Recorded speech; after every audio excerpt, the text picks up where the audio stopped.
Hey everybody, a reminder, nothing in this video is financial advice. We are not financial advisors. The NFT space is incredibly risky, so always do your own research. And if you enjoy the content, please hit the like button and smash the subscribe button. And today we have a special guest, CryptoPunk owner, the founder of Rug Radio, and the host of the GM NFTs morning Twitter show, Farokh. What's going on? Yo. What up? What's up, fam? How y'all doing? Thank you for having me. Doing good. I like how you introduced him as a CryptoPunk owner. Yeah, I thought it was funny too. It's like, bro, CryptoPunk owner. I mean, I'm a dick butt owner too. I think that's more important. But me as well. I saw that. You guys both have punks and dick butts. Yes, I did sell my dick butt. But no, we're thrilled to have you, Farokh. For people that don't know, Farokh is a major figure in the NFT space. You were early Clubhouse and then, rolled into Twitter NFTs, January 2021 time period. You're an owner of some really notable NFTs like we talked about.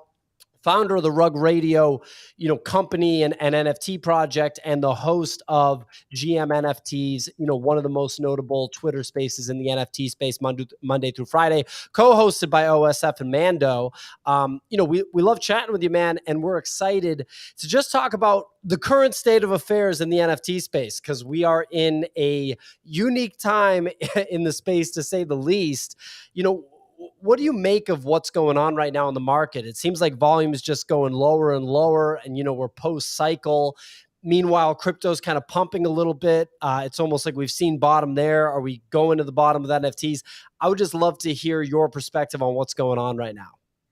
I mean, first of all, thank you for the introduction. I really appreciate that. Obviously, I'm a fan of you guys. Love Nifty Portal. And, it's... the state of NFTs, I think, is just like something that was meant to happen, about to happen. I mean, we were all part of it. We were all part of euphoria. We were all part of the crazy up only thing. Like it was insane. It was a little too crazy. It's great. And now that I think back on it, because we also host the show every morning, Monday, Friday, like you guys. So we go over the market.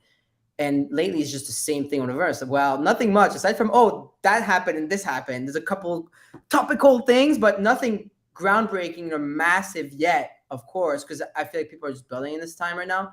But it's the current state, I think, is just like, like it was predicted by many people that preceded all of us. It's bear market, builders market, things that went up only now have gone severely down.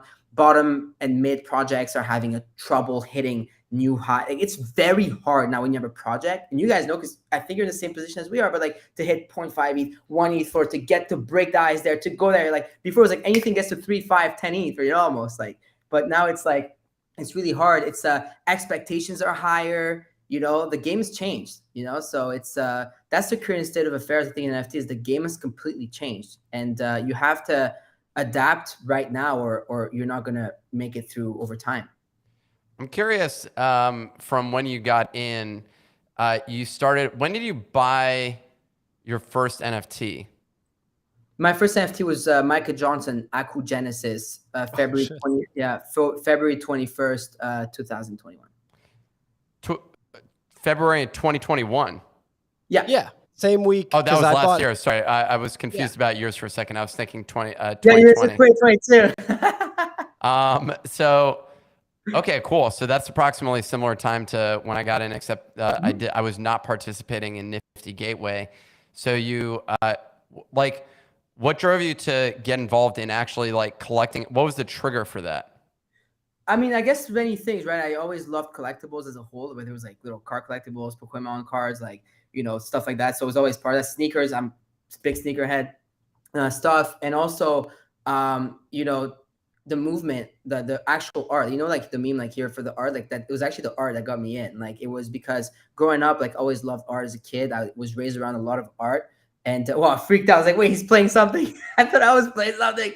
But I grew up around a lot of art. At home, my mother worked with artists. She's 18. She fled from Iran. In Paris, she worked with some very large artists like Agam, Vazirelli, all these people. And so I grew up around it. And so being a social media kid, when I saw the cross of social media, tech, and art, I jumped in and immediately was like, I want to start collecting and I want to start participating with it. I started my journey by collecting. I found out what NFT was on the night of February 18th, 2021. And 2 days later, I had my first NFT. Like there was no, it was like no gap for me. It's like, I have to get in now. That's awesome. I mean, I found out the fall before, and then I ended up buying my first one the same week as you. This one on the screen was the third one that I bought. I actually bought it on the secondary versus the mint, which I had to, it already had almost 2x'd in those couple of days. And that was like my first taste. Yeah, of watching how quickly things could appreciate in the market. You know, you talked about being a social media kid. I think that some people know about your background, but I'd actually love to know, because you were early social media, right? You've basically been doing it since you were like in your early teens or maybe even younger. And you know, you got to Clubhouse, you had Instagram brands. My understanding of those brands, were those luxury goods brands that you were running? So here's how it all started. Like I'm like a social media kid. Like that's fully like, you know, I was raised with memes like made us, you know, like it's like kind of like how it worked out. And like when I was 12 years old was when Facebook came out, and I was always super curious about like what the hell's going on social. So I started making memes at the age of like 12, 13. And I was just like growing pages to fuck around on those platforms, right? And so then like when I was 14 years old, I started a blog on Tumblr, which I always loved luxury. Like I was a passionate for cars. Like at my mom's house, I still have all my little like big like memorabilia cars with Hot Wheels, whatever. I was like a nut for that. So I started a blog about cool cars that I liked, and like fine craftsmanship. And then I love fashion. Like my first job when I was 14 years old was working for like I was selling clothing, you know, and like shoes in the store, right? So I love that stuff. So I wanted to blog about all things. So I started that a luxury centered blog on Tumblr.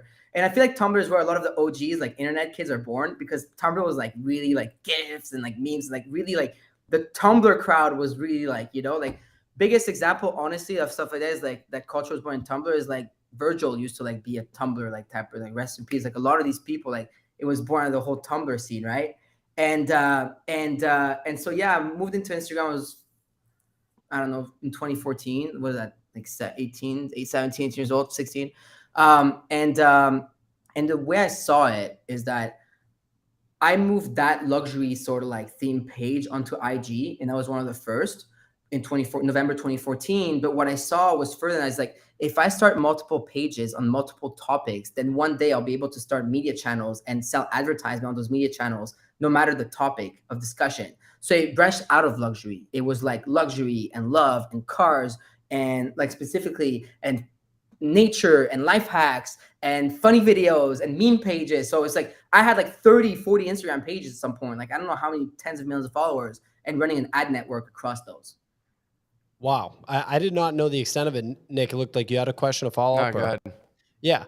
And so, I mean, it sounds like there was always this love of luxury goods that makes for an easy, you know, transition to the NFT space. There's people that participate in the NFT space, you know, buying lower end stuff and flipping it. There's people that come in and buy things like CryptoPunks. I know you've bought some really notable cool cats.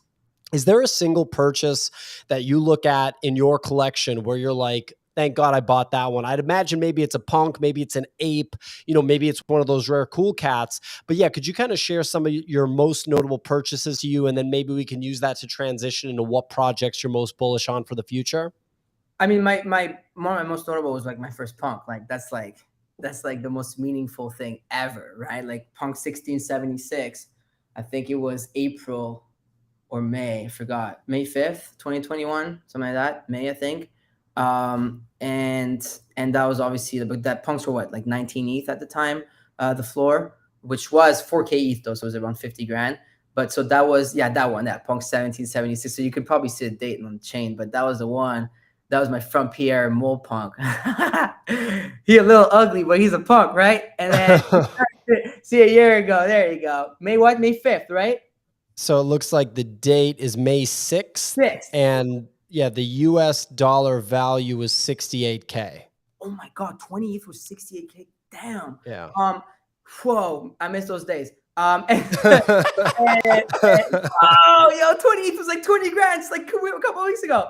Anyways, so that was one of my most notable purchases I love. Of course, like my first apes, like I was buying apes, like my first ape was like 0.2 ETH and then 1 ETH and then 0.3. Like I was buying apes on May 1st, 2021, the day after it minted out, right? It was like I was just buying apes then, and I've owned a few apes since, like whether I bought them, sold them. So I bought an ape also at 22 ETH early on, like a bunch of, I timed my apes pretty well, and those are some of my notable purchases.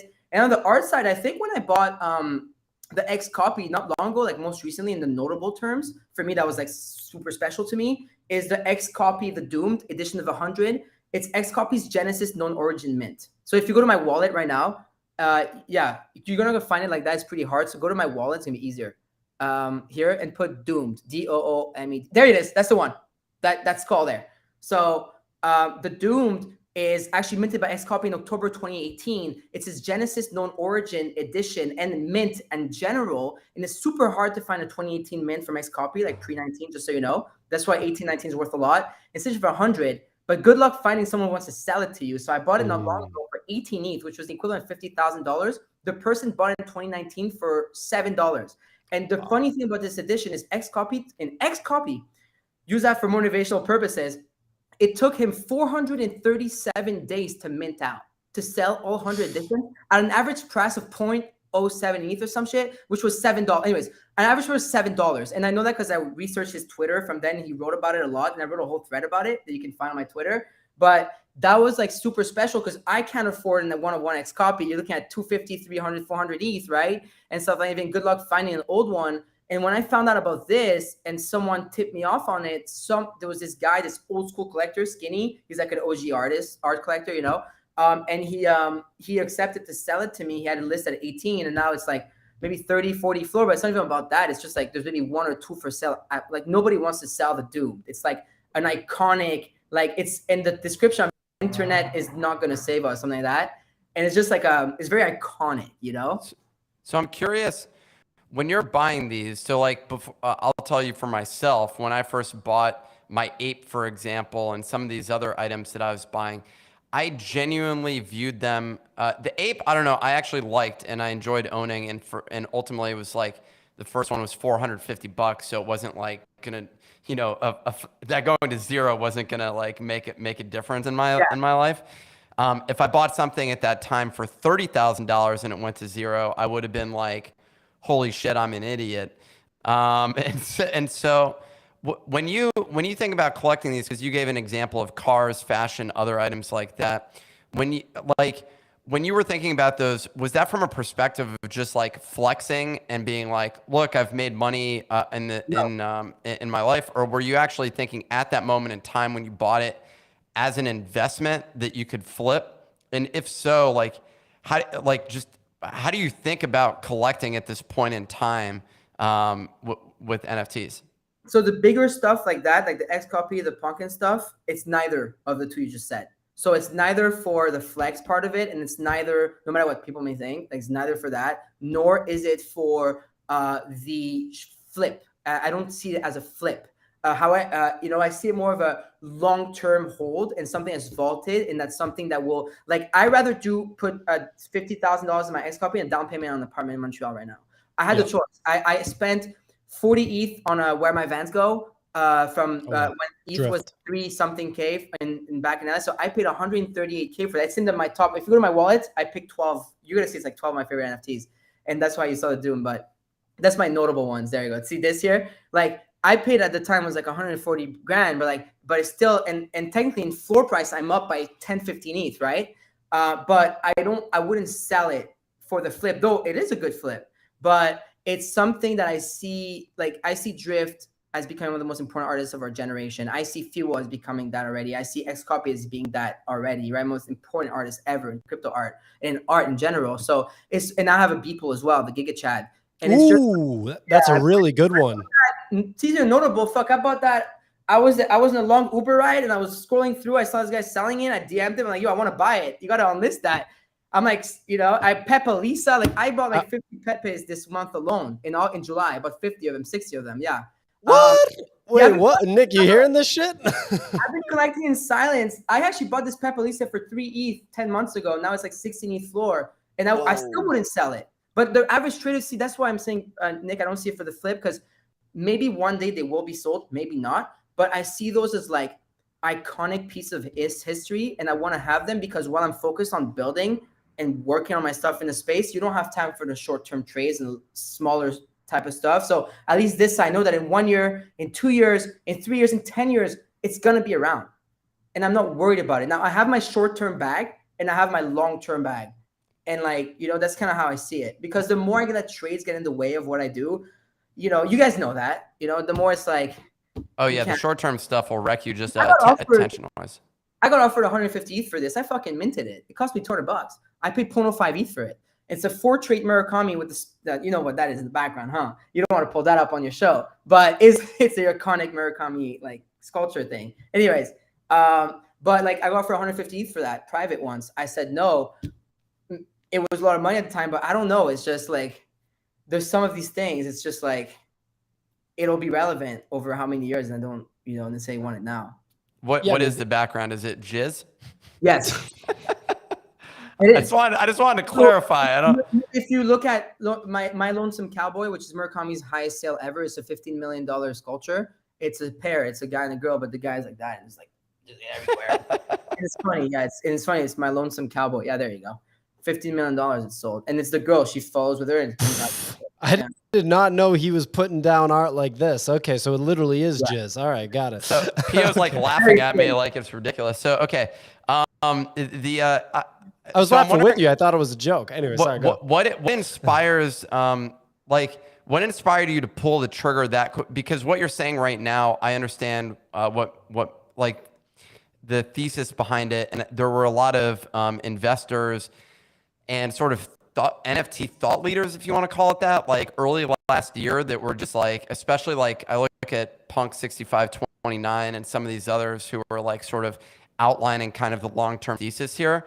But for me, I'm a little more conservative with my approach. And so I ended up, I mean, I lucked out. But I think in terms of like pulling the trigger on something like that, when you're describing it now, you're like, hey, I could have put a down payment on my apartment.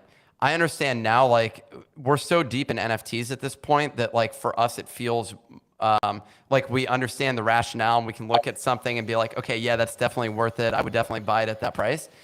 But a year ago, or now more than a year ago, a year and a half ago, I definitely would not have considered that. So like, what are you like at that point, when you got the Punk, when you got, I mean, I guess the Genesis didn't cost that much at that point in time. What is $100? Yeah. So what was the thing that like put you over the edge to decide to go get the Punk at that point? Simple. I missed Bitcoin in 2012. I missed ETH in 2016. This guy's not missing NFTs in 2021. And that's what I told myself. I looked at myself in the fucking mirror. I was like, yo, you're not fucking this up again. Because your boy, while in law school in 2012, made a Bitcoin wallet to buy Bitcoin. ADD, boom, I forgot about this shit. 2016, all my Telegram chats, you know, like we were doing like shout for Instagram pages and stuff. All these kids were buying ETH. Like, yo, buy ETH. I didn't have the balls to buy ETH because I was running my business. I was conservative with my money. I'm raised by a Persian mom, okay? Like, you got to be conservative with all this stuff. Like, so I missed that wave. I always loved crypto and wanted to invest in crypto, never did. 2021 came, I'm like, you're not doing this to yourself. You're not doing this. And when I saw NFTs, and it's like, and by the way, Nick, like, not a day goes by where I don't regret not going harder. Because but Nick, the thing is, I actually had the conviction. Like I was, like as soon as I found what NFT was, I shut down my business. I went all in. My time, I stopped everything I was doing for this. Literally, like nothing. My family hadn't seen me for 6 months. Like I was with my girlfriend. We lived together. We're in quarantine and all that stuff in Montreal. I was like, yo, like I'm gonna be spending 16 hours a day on this app, and we talking about NFTs. That's all I'm gonna do with my life. And you're gonna kind of like have to like adapt to that because I feel like our lives are gonna change from it. And I was right. But like, and that's just fully involved. But it's like so I had that level of conviction, Nick, but I didn't go as heavy like that because I was scared. But still, I managed to go. Yeah. And so it was really just like the conviction and like not wanting to miss it. I mean, you had a bunch in addition to punks. You got apes. You got cool cats. So it's like you had some. You had enough conviction. I'd say even more so than myself. I bought like 2 cool cats, and then I sold it after I made like 200%, 300%, something like that. And I'm just like, wow, that's great. Should have held on that. But yeah, you can definitely have infinite regret. I feel the same lesson there, which is like, when you see it, I had a similar reaction, which was, I'm going all in on this. I told my now ex at that time, I was saying, hey, like, I'm just gonna go. Like, this is go time. Go all in. I'm gonna go. Yeah, and the only problem was not backing up that conviction in this space. You would, like, previously, outside of Bitcoin and crypto, where there's a monetary incentive directly aligned with it, outside of just building a business. Because with building a business, you follow the wave, right? Like, you just and you go build, and then the outcome is later. So you may have set up all of your Instagrams, Tumblr accounts, all those other different things, Facebook pages, and you end up with a network. That's the stock of Facebook is completely independent of your business, basically. Right. But in the NFT space, it's correlated with it. So, like, this is such a unique space where to have, like, known, oh, I have to also go put the money in. But I mean, you did it. So, and you didn't do it in a small way. You definitely made a bet bigger than I would have, or that I did, even with cash available to go do it. So I was like, in hindsight, yeah, I wish I had. But so you can't stew on that regret, though. And I mean, I feel like the only way is forward. And it's not like you've performed incredibly well, I would say, over the past years. Your collection's absolutely crazy, Farokh. Like, I did not know you had the Pepe Lisa. Honestly, because I have a bunch of rare Pepes. You just, like, making me feel better because, you know, this stuff does get illiquid. Are you looking at this as like a fine art purchase, basically? Oh, I don't care about the liquidity of this Pepe Lisa. First of all, right now, Pepes are liquid as hell. Second of all, that Pepe Lisa is staying for now. Like, this is like, like, if you go to my wallet right now, my last acquisitions, like, they're mostly Pepes, but you can't see because most of them are on Bitcoin. So either, like, on my fake rare wallet and my, you know, my free wallet. But, like, you'll see, like, there was I went ham in this emblem vault the other day. If you want to see what I bought, it's just in the regular you don't have to go to activity. You'll see it's just right there. Like, on my if you go to collected, that's weird. The OpenSea thing now. You have to press on. Oh, okay. Oh, it's not even in order. That's so funny the way it shows for you. Okay, yeah, we can last emblem. Yeah. Okay, so you're out here. You're buying rare Pepes right now. So Pia's ready to make this the rest of the interview. We're just gonna discuss. I do the same thing. I'm obsessed. Like, when you go in, like, shitcoin card, got a Fourier card, that Bane Pepe, like the Pepe Reaper, that's really good. Fake rares. Like, see, like, you know what it is though? It's all about, like, you got to understand culture and, like, where the space is headed, right? Like, that's how you do good in the space. Is like, I guess we saw it early, Nick. But the thing is, I really understood because creating like meme culture and, like, internet culture was, like, always what we were doing, like, for fun, like creating this Instagram page, like, you know, like, now it's like, oh, everybody has that Instagram page about this and that. But at the time, like, we were the first people, like, starting these, like, big Instagram pages and, yo, we're gonna sell advert on them, and this. It wasn't like something anyone could pick up and do, right? And so it's the same thing. Pepe reminds me of this, you know, still Pepe. That's classic by Looney. Fucking legendary. All right. Well, you know, I could just keep going here, but for the sake of, we'll move on. Well, you know, you just said something, Farokh. You said something. You don't care about the liquidity. You know, you're buying these things during this bear market period. Me and Nick were talking on the show this morning, you know, we just watched this documentary. Nick watched it first and recommended it to us. It's called The Price of Everything. And it's about the way business works in the traditional art market. It's about Sotheby's and the auction houses. Go ahead, Nick. You got to clarify the very high end of the market. That's the specific portion of it, because they don't go into details about, like, your local art gallery, which is I mean, every big city has dozens of, if not more, hundreds of art galleries. But so, yeah, it was really focused on either Christie's, Sotheby's, and basically $100 million collectors and billion-dollar collectors was the scale of it. But sorry, didn't mean to interrupt. Yeah, you were. Yeah. Anyway, you know, so we're talking about making, you know, huge sales in the art market and the way that whole system works, and kind of how the art market anoints artists as the next artists that collectors need to have, right? You know, the way I've been thinking about that is I feel like that's going to happen. It's already kind of happened when you see Ferocious, Mad Dog Jones, Beeple, Micah Johnson, all these different artists that were actually auctioned by Christie's and auctioned by Sotheby's already. But we haven't seen the full adoption from the traditional art market yet. And I feel like a lot of the buyers in that auction, they were crypto buyers, right? Do you feel like a project like or like a one-of-one painting by Ferocious or a one-of-one by Beeple, like your Giga Chat, or, you know, I know that's like edition of 50 or something.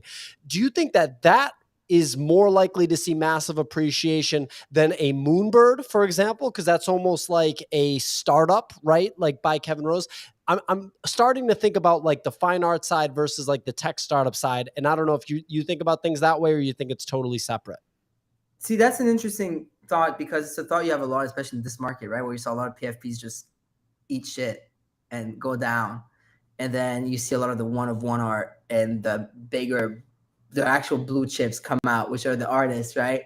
And get massive sales. And if I look at my wallet, every time I try to chop up small little PFP things, I took probably more losses there than the art I bought with conviction and held over a long period of time, right? Like if you want to talk about pure investment, like my best investment, though I don't see it as an investment, is like Jake the DJ and OSF. I bought Red Light District for 0.069 ETH and it's worth 14 ETH now. But wait, look at how much art it got me. I get one piece for free per month because I have RLD. Add up all the amounts of all of this and put it on a percentage over 1 year. It's technically one of my best investments. Jake the DJ, I bought his DJ token for 4.2 ETH because I love his art, right? And I've gotten so many pieces of art. Every time there's an airdrop, it's another ETH technically if I were to sell it, but I'm not going to, right? But it's just like that token right there. And I have a bunch. It's just different. He changes collection names here and there. So maybe like 9, 10 pieces now. And it's just like, when I see that, it makes me think a lot about that very question you're asking. You know, it's like, have we all this time maybe not overpriced all of these PFP startup things because we haven't really seen anything but like just the small things they're about to do over a long period of time versus these artists are much more scarce and will work through a bear. Like, you think Jake the DJ stopped working right now? Like, he was just on ArtNet and just he's an artist. He doesn't care, right? Versus this, that's why you saw XCOPY, like, the best investments people have made are what? Like Punks, Apes also went that route. But like, if you look at it, people were invested in XCOPY early, people were in Punks early, people were in Few early, people were in like all these artists like early, right?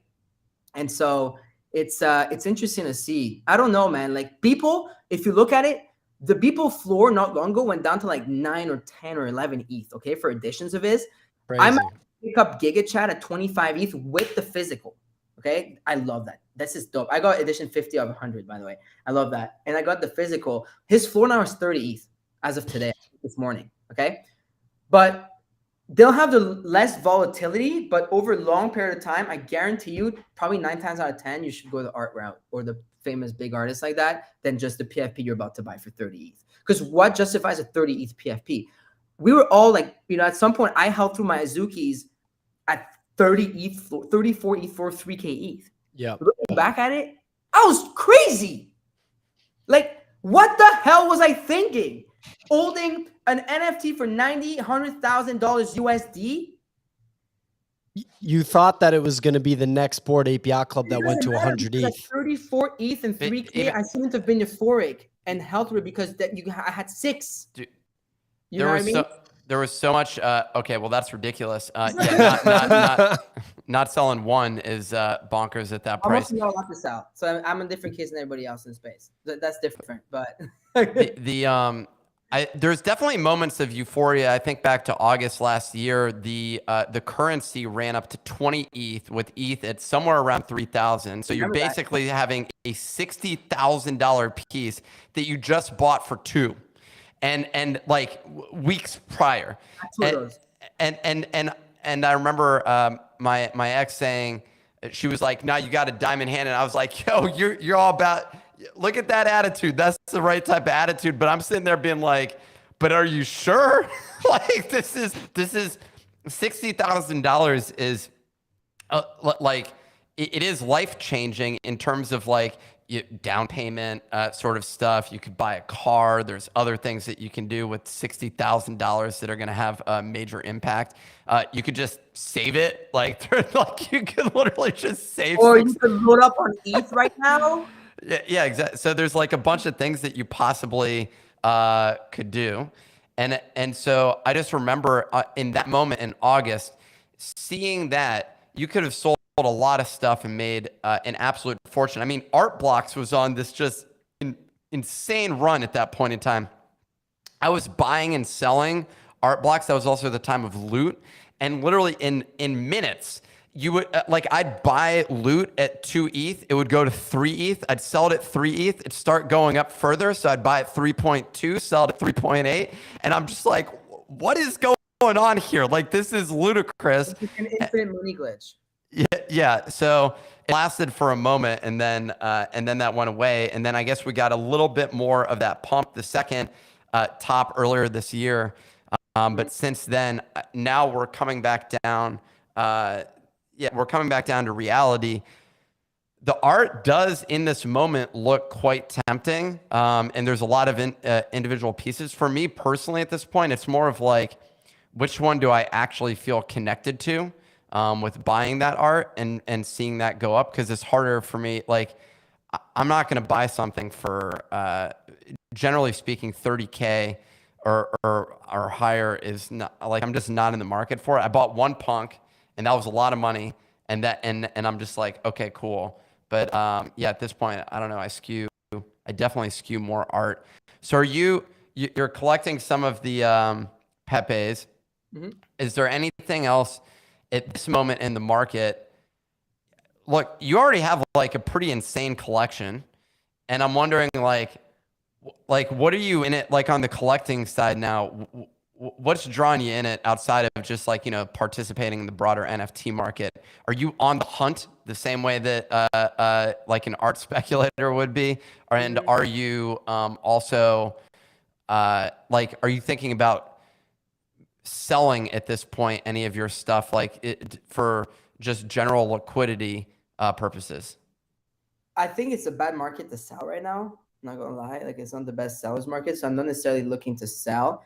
It's funny, I wasn't buying for a while, like not much, and then I saw the whole fake rare Series 8 collection, so with that I went in and I bought I bought 39 of the 50 cards this month that came out, and even more Pepes and stuff. I went with more conviction plays, so I bought a couple floors. Like, I swept Jenkins the other day, not heavy, but I swept that because I'm like, now I'm like, maybe, I think that team's gonna do good. I swept like Galaverse. That's just a project I like. I like Emmy. I like what she's doing. It's like I swept that because I see what she's doing in Japan, and I'm really digging it. But it's not big, expensive bets. But I'm trying to put more into like teams and people, because that's what people are gonna want after this, right? Like I even swept. There, that's the one. But I swept more.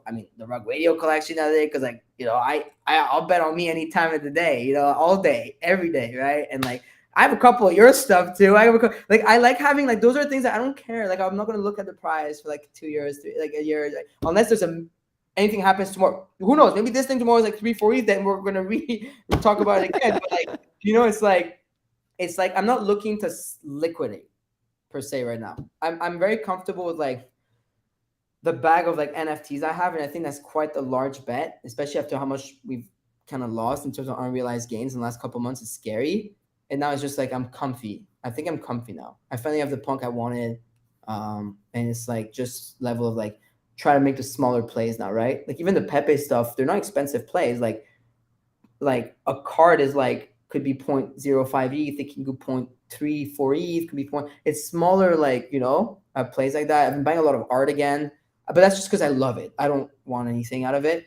I've bought a lot of NFTs. I was looking through July. I think I must have bought like 70, 80 NFTs. I don't know. A lot, maybe 100.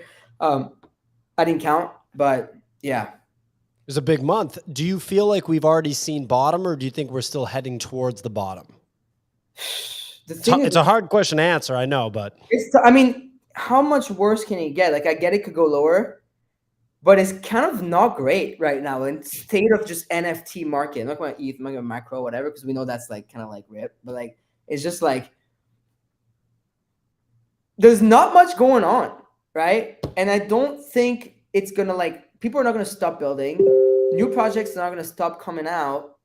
There's always going to be something that you can, I think, try to make a little money on if you're very short term, if you're a trader, and if you're longer term too. There's a bunch now, actually. But I can't answer. I think we're pretty low. If we're not at the bottom, we're pretty low, y'all. I don't know if you guys agree with that, but like, we're pretty low, I find. What do you think, Nick? On the crypto side, I think we got lower. Yeah, I think we could definitely dump the NFTs. So it's an interesting position. The way I've been thinking about it is, I think I articulated this morning on the show, is that there's enough people in this space who have bags to protect at this point in time. And I think that you actually need, when you get an environment where enough people have a significant stake and skin in the game, they all have to independently do things which contribute to those investments that they've made. And so I think, I sometimes think, how many ape holders are there, or how many punk holders are there that could see this go down. Punks, I hate saying this, I feel more secure in my punk than I do in my ape. I like both, but I think one has a sort of historical relevance, and maybe the apes end up having a historical relevance. I could see them becoming the collectible of Bored Ape Yacht Club. They are, but punks just need, you asked me my two biggest convictions in my entire NFT collection of 1,000 NFTs is my punk and my Dune by XCOPY. It's like punk just need to exist to go up in value. Yeah. I don't care about anything else. And it still has, I think that asset class, I think the majority, what's really tough is the lower end of the market is just going to have a ton of pressure, because I'm doing it myself, where I'm looking at my NFT portfolio and I'm saying, should I take another 100K out of this portfolio and just put it in cash? Is that a bad thing?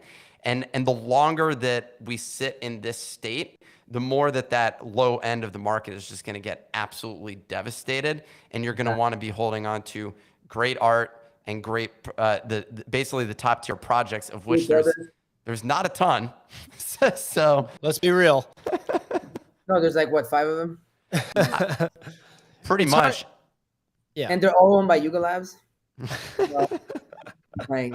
Meebs and punks and apes and mutants and other side and Kodas, and then you have the usual suspects like the clones and the Azuki that's still doing good, and a couple more that extend out of that. The Moonbirds.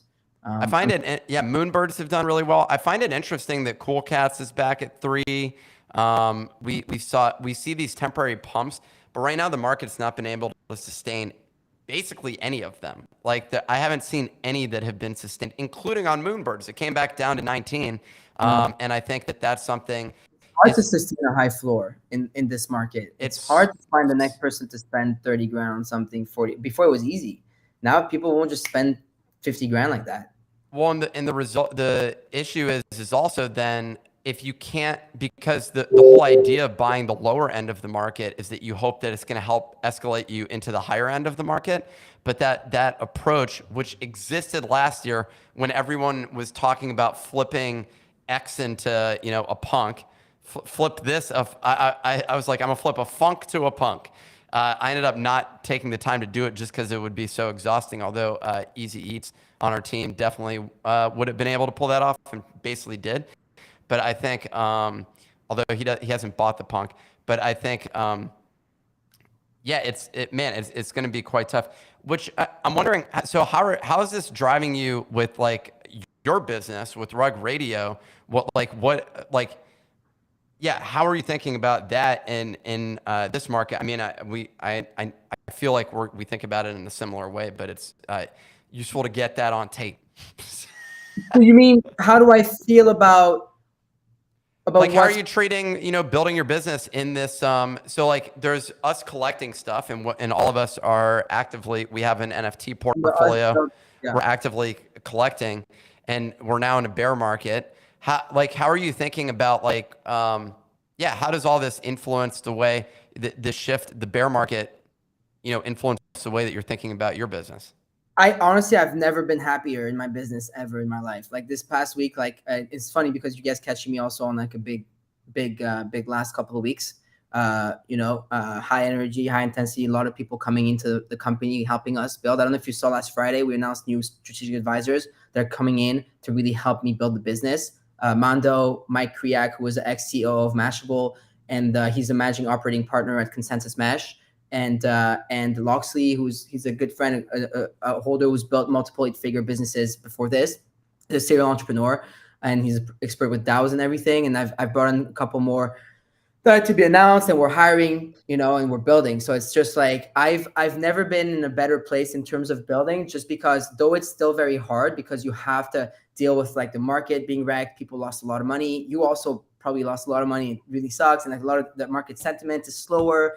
Things are slower. Things are more boring. It's like less traction, less craziness. It's harder to get your floor up, and a bunch of stuff. So it's I'm trying to right now. It's funny. I'm curious to hear how you guys approach that too. You have to maintain entertainment, building, and everything with short-term price action, because since we all dropped NFTs, a lot of people judge what's happening with the project or company based on their floor, which is the wrong mentality, which thankfully is changing and has changed, in my opinion, a lot, but we're still not there fully yet. So you have to keep it going there while you're doing it there. So you have to build for the long term while building for the very short term as well, to keep things going and hot, and the attention span that keeps going. And also we're doing the shows like you guys. So it's the way I'm thinking about it is just like, I think there's not ever been a better time to do so. And people are less busy. People have less like crazy occupation. You have to be on trading all the time. You don't have to try to catch the next bag of ETH always. So that's how I'm approaching it, with the more like, level-headed, long-term, and I think smarter approach, honestly. And sometimes, like, at least from my perspective, it feels like there just aren't that many people actually taking content seriously in the NFT space. What do you think the future of NFT specific content, is going to look like? I mean, you have so much experience, throughout the decades at this point with content. I'd love to get your perspective on that. It's crazy, because we were just talking about this a lot today, actually, in a meeting just before this. But it's like, how much NFT content is too much NFT content? Because there are like the usual suspects, you guys and us guys, right? And in terms of the bigger shows and the audiences, et cetera, et cetera. And then you have a couple others. But at what point does the audience, first of all, there's not that many people left on Twitter listening to content. So how many of them do want to do it more? And also, like, at what point is it also too complicated for other people, normies, to enter and understand the content you're pushing out? Like, how do they know about this? Moonbird is going up 2 ETH, and this fanny pack and that thing, and this other sideline. Like, what do they don't get it, So it's like there's also this like barrier to entry, right? So it's like, how much content is too much content, I think. And it's also about going right now. I think we all need to focus on capturing audiences outside of our Twitter echo chamber, while also maintaining that one, because it's very important. It's OG. It's where the community is. It's where things, like, come on, like, this is like where things start and everything. It's fun. And it's like, it's really just about that. It's really interesting when to approach this, like, which ways do we go about onboarding the next masses, all while keeping the current ones entertained and hooked onto it, right? Like, it's interesting, my approach to content. We're obviously going to look into like building content across every single platform, which it has to be done. You guys are doing the same thing, and we're already doing it. But it's at some point, I'm wondering how much is too much as well, because else it's the same people that you're catering to all the time across different shows, because you've already maximized. Like, I have 306,000 followers on Twitter, which means if you look at the amount of wallets that are actively trading, and even the people in the space, maxed out. Also, there's not 300,000 people are active anymore in the NFT space per se, or building the space, maybe 10,000. So like, if that. And so how many are you trying to reach? I think we got to focus on the content side, really going, getting them elsewhere, because first of all, the content they're getting on other platforms is trash. Like, yeah, it's not from NFT native people. No. And I think it's kind of on us to go and get it. I'm talking about platforms like Instagram. You guys doing YouTube. We're on YouTube right now. I'm talking about LinkedIn. How funny as it sounds, but I've been thinking about it a lot, though I don't really like LinkedIn. But it's just like it doesn't matter, because we gotta go and do it. Gary V did LinkedIn. That was like a big part of Gary V's. Gary does everything. Gary's done if you look at Gary V has the best team in the planet when it comes to like building content for a personal brand. There's no better team than I'm talking about VaynerMedia. It's like Gary V, like the Gary brand. Yeah. The brand is the best nurtured brand. Whether someone likes him or not, like, talking about his team I know most of them. They're incredible people. Like, but a lot. Well, I mean, I know most. I know Andy Kriak, Kranak, and like D-Rock, and like Tyler, and these guys, like, they're all stars, and everyone around them. So it takes a lot of people too. It's not easy. I mean, he's kind of become like a modern I want to say Tony Robbins without being Tony. You can't compare him in the same way, but in the sense that he's not talking about neuro-linguistic programming and some of this other your standard sort of self-help stuff. But it is interesting that, how they've developed that content arm around him, and the multi-channel approach, and content that's actually sort of custom tailored to each one of those individual channels. But it really is built on Gary, speaking a lot. Like, I mean, him really just like putting ideas out into the world on a consistent basis, both on like paid speaking, when he's on the plane, when he's in the car, when he's like going anywhere. The dude's just machine, like, bro. But there's a machine behind it, Like, I want to build a machine where like we want to have content across all platforms, and you guys are gonna start seeing it, by the way. And you're going to see the change very fast. That's what I'm working on literally right now. And and I want to have it everywhere, and I think it's important. That's how I'm approaching content. I think it's got to be everywhere, but it's also going to be at the same time as that. So it's not dilutive and you don't repeat yourself, and also not, it's the quality doesn't lower. It's got to be like organized and produced properly. I think you guys are going about it very well. It's like really organized motion. This goes there, that goes there. This is what we're going to talk about. There's going to be shown. Like, we have multiple shows. You guys have at least shown Solana. We have multiple shows. So I'm going to help like other shows. Like, I really want to help produce like the other shows that are within the Rock Radio ecosystem, and like get them everywhere as well, and really start building out like that across multiple channels. I mean, it's definitely tough. The scaling quality content ain't easy, no matter who it is. So, I mean, and there's not enough of. I think you mentioned a couple of things. One that, there's two. There's not enough people in this space, frankly, that are creating content. And then conversely, there may not be enough people that are interested in such content as well. So it does go both ways. But hopefully, I mean, I actually think for a moment, like when you think about art content, for example, because I've definitely, someone says my mic's messed. Oh, it works. I'll switch to this one then. Oh, wow. Damn, I need a mic. So Hold up. We got that backup. In terms of it's in the box. I just moved it. Well, we got to wrap in a minute anyways. But in terms of how you build this out is quite challenging. But when you also think of the art market of content as well, it's not that extensive. Like we were talking about the documentary over and over again because it's so good, but there's not like a massive genre of content discovering like, Sotheby's and Christie's ad nauseum. I think that it's a niche market, and NFTs are still in that space right now. But for us, we're just continuing to build. And yeah, it'll be. I mean, it's exciting to work alongside builders like yourself who are building out media and brands in this space at this point in time. So it'll be exciting to see what happens. I think someone's got to do it, and it's really important that it also stays like people who really are native. Like I consider myself to be Web3 native content creator now. Absolutely. You guys are Web3 native content creator, and it's not really just a plug. I think it's important for people to really understand that, because like the day the big media corps and all this stuff try to come in, and I've spoken to a few of them, it's like they try to come in. It's weird, but one day they're going to try and just come in and replace us, which is not going to happen because people are going to want to support Web3 native ones. But it's important to keep in mind, like we also want to keep pushing the space within the space. That's why our motto at Rug Reader is literally, like, you open the website, it's own the narrative. So my mission is to keep it. We really have to keep it that way, while making sure that we deliver content at the same standard as they are. Like when you look at the big media companies, they're delivering really proper content. And for people to come into the space and really understand it and join us on this mission, we have to be up to par as well with it. It's very important. Starting by me, you guys have the perfect setups.